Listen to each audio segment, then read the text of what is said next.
Should Washington state legalize marijuana? What would be the impact on crime, on our state, our kids? Before you vote, it's an upfront debate. I'm Robert Mack. Initiative 502. Should the state get in the business of regulating and taxing marijuana? King 5 News Up Front starts now. The issues that matter. You're watching King 5 News Up Front with Robert Mack. The question seems quite straightforward. Should Washington state legalize marijuana? But the issue is hardly that simple. The initiative doesn't change federal law, so what really would be the effect?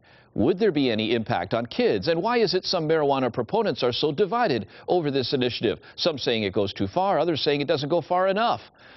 Up front this week, we've got 4 very distinct points of view for your consideration. But first, a quick look at Initiative 502.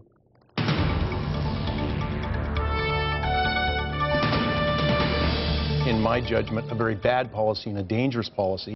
Former U.S. Attorney John McKay used to prosecute marijuana cases. Now he's pushing for legalization.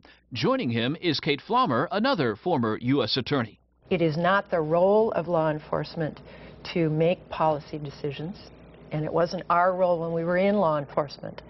But it is, I believe, a substantial opinion, because people say it off the record. People say it among themselves. People say it to you over coffee. But they're not going to say it publicly.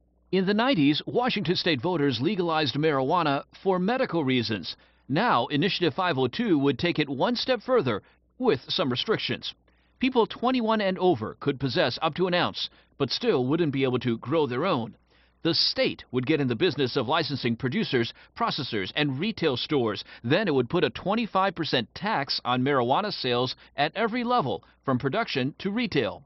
How much that generates, no one's quite sure, but the state estimates it could be as much as $1.9 billion over the next 5 years. Because it allows an opportunity to get the organized crime, the drug cartels, out of the drug business.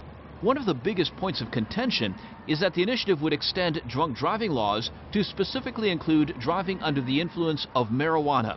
And there's a debate over how that gets measured. Meanwhile, others say the initiative simply sets up a showdown between Washington state and the federal government.